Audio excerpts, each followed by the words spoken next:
ദൈവവും മനുഷ്യനും തമ്മിലുള്ള ബന്ധത്തിൻ്റെ രേഖയായും ദൈവത്തിൻ്റെ വാക്കുകളായും വിശ്വസിക്കപ്പെടുന്ന വിശുദ്ധ ബൈബിൾ നിരവധി കഥാപാത്രങ്ങളാൽ സമ്പുഷ്ടമാണ്. ഈ പുസ്തകം ഒന്നാം മനുഷ്യനായ ആദമിൽ തുടങ്ങി ഒടുക്കത്തെ ആദമായ ക്രിസ്തുവിൽ അവസാനിക്കുമ്പോൾ ആ ചങ്ങലയുടെ വിവിധ കണ്ണുകളായി വിവിധ കഥാപാത്രങ്ങൾ അണിനിരക്കുന്നു. ദുഃഖവും സന്തോഷവും കരച്ചിലും ചിരിയും ദുഷ്ടതയും നീതിബോധവും ശുദ്ധിയും അശുദ്ധിയും വിവിധ കഥാപാത്രങ്ങളിലൂടെ നമുക്ക് കാണാം. അവരിൽ ചിലർ ദൃശ്യാവിഷ്കാരങ്ങളായി നിങ്ങളുടെ മുന്നിലും അണിനിരക്കുന്നു. Church of God in India Immanuel യുവജന പ്രസ്ഥാനം അവതരിപ്പിക്കുന്ന വേഷപ്രച്ഛന്നത്തിലേക്ക് ഏവർക്കും ഹൃദ്യമായ സ്വാഗതം.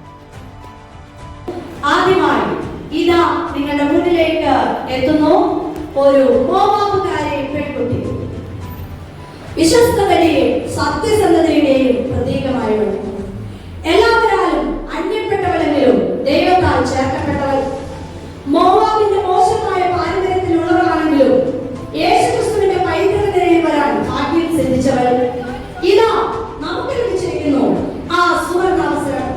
യേശുക്രിസ്തുവിന്റെ വലിയ മുത്തശ്ശിയാകാൻ ഭാഗ്യം സിദ്ധിച്ച രൂത്തിന്റെ യൗവനകാലം നിങ്ങൾക്ക് മുമ്പിൽ അവതരിപ്പിക്കുന്നു church of God in India യുവജനങ്ങൾ. നമ്മുടെ മുന്നിലേക്ക് രൂത്താണ് കടന്നു വന്നുകൊണ്ടിരിക്കുന്നത്. കറ്റ ചുമന്ന ഭാരം വഹിച്ച് നമ്മുടെ മുന്നിലേക്ക് രൂത്ത് എത്തിച്ചേർന്നിരിക്കുകയാണ്. കയ്യിലെ കരിവാളും കയ്യിൽ നിറയെ കറ്റയും. ബോസിന്റെ കയ്യിൽ നിന്ന് കിട്ടിയ കറ്റയാണ് തന്റെ കയ്യിലെന്ന് നമുക്ക് മനസ്സിലാക്കാൻ സാധിക്കുന്നു. മോവാബിന്റെ ശൂന്യമായ അവസ്ഥയിൽ നിന്നാണ് അവൾ നമ്മുടെ മുന്നിലേക്ക് കടന്നു വന്നിരിക്കുന്നത്. ഇതാ അതിമനോഹരമായ കാഴ്ച. അടുത്തതായി കൈപ്പേറിയ ജീവിത സാഹചര്യങ്ങളിൽ നിന്നും എന്തെങ്കിലും നല്ലത് കൊണ്ടുവരുവാനുള്ള ദൈവത്തിന്റെ ശക്തിയെ ജീവിതത്തിലൂടെ വരച്ചു കാട്ടിയവൾ. ന്യായാധിപന്മാർ ന്യായപാലനം ചെയ്ത കാലത്ത് അപ്പന്റെ ഭവനമായ ബേത്ലഹേമിൽ നിന്നും മോവാബിലേക്ക് യാത്രയായ നവോമി തന്റെ 2 മക്കളോടൊപ്പം ഭർത്താവിനോടൊപ്പം അവൾ യാത്ര തിരിച്ചു. എന്നാൽ തന്റെ ഭർത്താവും മക്കളും അവൾക്ക് നഷ്ടമായി. 2 മക്കൾ മാത്രം അവശേഷിച്ചു. 2 മക്കളെ നിങ്ങൾ മടങ്ങിപ്പോയിക്കൊള്ളി, എന്തിനെല്ലാവർക്കും പോരുന്നു? നിങ്ങൾക്ക് ഭർത്താക്കന്മാരായിരിക്കാൻ ഇനി എന്റെ ഉദരത്തിൽ പുത്രന്മാരുണ്ടോ എന്ന ദുഃഖഹൃദയത്തോടെ ഈറനണിഞ്ഞ നവോമി ഒരുവർ കെട്ടിപ്പിടിച്ച് പൊട്ടിക്കരഞ്ഞ് യാത്ര പറഞ്ഞെങ്കിലും പറ്റിച്ചേർത്തവളെ ചേർത്ത് നിർത്തിയ ആ നീറുന്ന ഹൃദയം നമ്മുടെ മുന്നിലേക്ക് കയറി വരികയാണ്.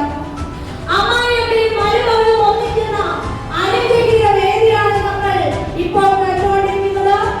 നിന്റെ ജനം എന്റെ ജനം, നിന്റെ ദൈവം എന്റെ ദൈവം. നീ പാർക്കുന്നിടത്ത് ഞാൻ പാർക്കും, നീ മരിക്കുന്നിടത്ത് ഞാനും മരിച്ച് അടക്കപ്പെടും. നിറഞ്ഞവളായി ഞാൻ പോയി, ഒഴിഞ്ഞവളായി ഞാൻ വന്നു.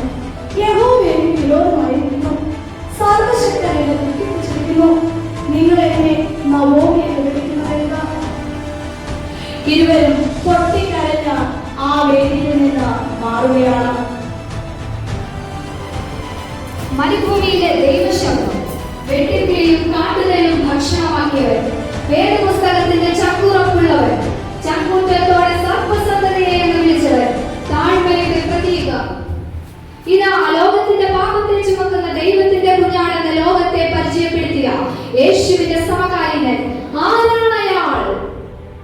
മറ്റാരുമല്ല, യേശുവിന്റെ സമകാലീനൻ യോഹന്നാൻ സ്നാപകൻ. Let's welcome John the Baptist onto the stage. നിറഞ്ഞ കൈയടികളോടുകൂടി നമുക്ക് അദ്ദേഹത്തെ സ്വാഗതം ചെയ്യാം. തോൽവാറ് ധരിച്ചവൻ, ഒട്ടകരോമം കൊണ്ട് ഉടുപ്പുമിട്ടവൻ, എന്തൊക്കെയോ ചെയ്തു തീർക്കാൻ നിർത്തി കൂട്ടും പോലെ തീക്ഷ്ണമായ കണ്ണുകൾ, അഗ്നി ജ്വലിക്കുന്ന കണ്ണുകൾ.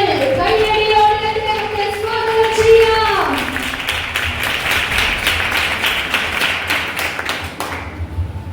അടുത്തതായി വേദിയിലേക്ക് എത്തുന്നു ചെസ് നമ്പർ 4, നയമാന്റെ സഹായി. കുഷ്ഠരോഗിയായ നയമാൻ എന്ന തന്റെ യജമാനന് രോഗസൗഖ്യത്തിനായി എലീശാ പ്രവാചകനെ പരിചയപ്പെടുത്തി കൊടുത്ത ആ കൊച്ചു പെൺകുട്ടി. കൈകൾ തട്ടി നമുക്ക് സ്വാഗതം ചെയ്യാം നയമാന്റെ സഹായി.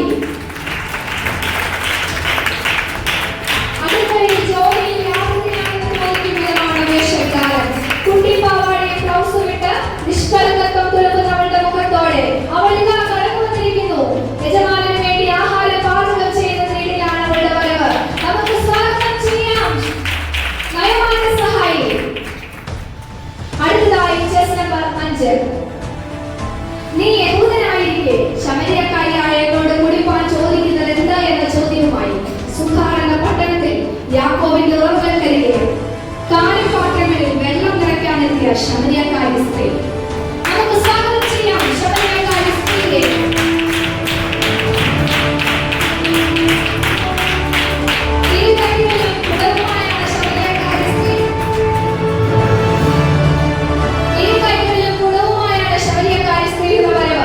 വളരെ ദൂരം താണ്ടിയാണ് അവൾ എത്തിയിരിക്കുന്നത്.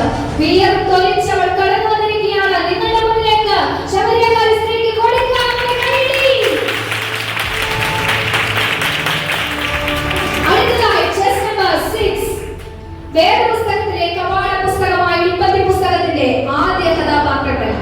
തേജസ്സിന്റെ വസ്ത്രം നഷ്ടപ്പെടുത്തി സ്വന്തമായി ഹത്തിയില കൊണ്ട് വസ്ത്രങ്ങൾ നിർമ്മിച്ച് വസ്ത്രനിർമ്മാണ രംഗത്ത് ചുവടുറപ്പിച്ചാൽ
കടന്ന മിര്യാം തൻ കയ്യിൽ തപ്പെടുത്താത്തത് പോ ചെങ്കടൽ കടന്ന മിര്യാം തൻ കയ്യിൽ തപ്പെടുത്താത്തത് പോ പാപത്തിൻ ചെങ്ങല പൊട്ടിച്ചെറിഞ്ഞത പാപത്തിൻ ചെങ്ങല പൊട്ടിച്ചെറിഞ്ഞത ഞാൻ നിന്നെ ആരാധിക്ക് അല്ലാവിലും സത്യത്തിലും